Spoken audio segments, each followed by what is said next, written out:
Salut les bouseux. Les discours anti-système, révolutionnaires, utopistes, voire conspirationnistes, n'hésitent pas à pointer du doigt de nombreux ennemis au peuple, à la liberté, au bonheur ou à la connaissance. Le capitalisme, l'État, les médias, l'un ou l'autre bouc émissaire que constitue une minorité, l'étranger, une élite tapie dans l'ombre, l'égoïsme ou l'individualisme, le matérialisme, etc. Mais jamais on ne parle de cette arme de propagande et d'endoctrinement des masses, considérée dans les mentalités comme tellement banale, j'ai nommé le sport. Tout d'abord, nous allons nous intéresser au point de vue de la biologie sur la question du sport. Lors d'une activité sportive, l'organisme sécrète des hormones. Parmi elles, l'endorphine, un neuropeptide opioïde endogène qui agit sur les récepteurs opiacés du cerveau. Tout comme la morphine, cette hormone a une capacité analgésique et procure une sensation de bien-être. Voilà pourquoi les sportifs sont toujours un peu plus cons que la moyenne. À force de faire du sport, leur esprit est constamment endormi, comme matraqué par de la drogue. Et ils aiment ça. Qui n'a jamais entendu l'un ou l'autre adepte de la course à pied défendre son passe-temps parce que celui-ci lui fait oublier ses problèmes? Peu importe les dérives autoritaires, les violences policières, la crise écologique, les inégalités, le chômage de masse, le sportif préfère fuir la réalité pour se réfugier dans l'inconscience et l'ignorance de son paradis artificiel, tandis que le monde, lui, court à sa perte. De plus, le sport n'a rien de naturel, c'est une construction sociale. Faire du sport est en effet un luxe permis par la modernité et par une société de l'excès, consistant à dépenser de l'énergie superflue qui n'est plus nécessaire à la survie. Présenter le principe du sport à un membre de l'une ou l'autre tribu primaire, expliquez-lui que le but est de courir en cercle pour revenir à son point de départ, ou de porter des choses lourdes juste pour les reposer ensuite au même endroit. À juste titre, il trouvera ça complètement débile. Ainsi, le sportif gaspille ses calories excédentaires, tout comme le bourgeois claque son fric dans des dépenses inutiles. Pour imposer au peuple une telle pratique aliénante contre nature et abrutissante, le système éducatif est le premier outil pour dévaloriser les élèves mauvais en sport.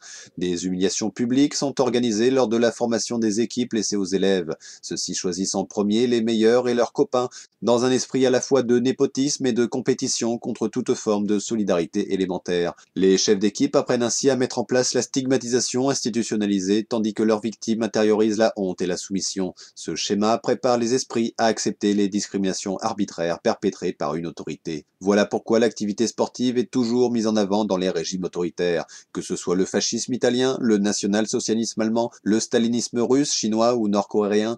Tous ces régimes se sont servis du sport pour endoctriner les masses à leur idéologie.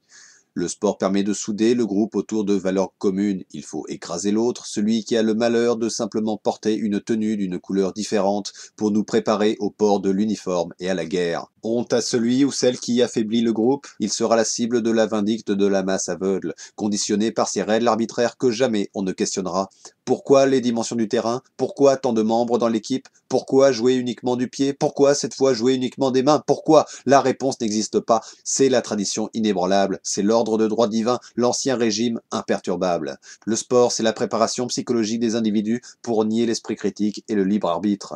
N'interrogez pas les règles, ne les remettez pas en question, mais obéissez. Le jeune Allemand doit être mince et élancé, agile comme un lévrier, résistant comme le cuir et dur comme l'acier, nous disait Adolf Hitler dans Mein Kampf en 1924. Comme nous pouvons le constater, valoriser la forme physique, c'est déjà un premier pas vers le nazisme. Ironie de l'histoire, un des plus grands opposants à la barbarie nazie fut Churchill. Un journaliste lui demanda un jour ceci: « Quel est le secret de votre bonne santé ?» Et Churchill répondit: « C'est le sport, je n'en fais jamais. » Pourtant, le sport c'est la santé, nous dit l'adage, tellement similaire à la formule « le travail rend libre des camps d'extermination ». Quel obscène clin d'œil de ce sport ainsi vanté qui permet de fournir à la société des individus en bonne santé qui travailleront longtemps ou s'abattront dans les tranchées, mais sans capacité aboutie d'analyse, de raisonnement, de compréhension, surtout sans la faculté de remettre en question l'ordre social. C'est pourquoi, camarades paresseux, je vous invite à rejoindre les rangs du féminisme pour défendre les droits de la flemme.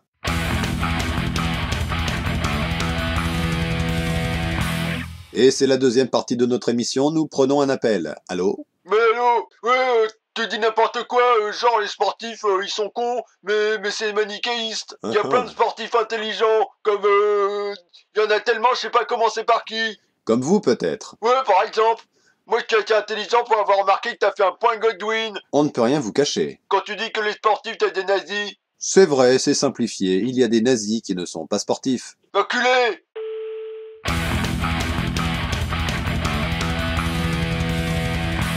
Notre émission est désormais terminée, j'espère qu'elle vous a plu, n'hésitez pas à le préciser dans les commentaires. Vous pourrez retrouver dans la description les liens pour me suivre sur les réseaux et me soutenir sur Tipeee. On se retrouve dans quelques jours pour la prochaine émission chaque dimanche et mercredi midi. Allez, salut les bouseux!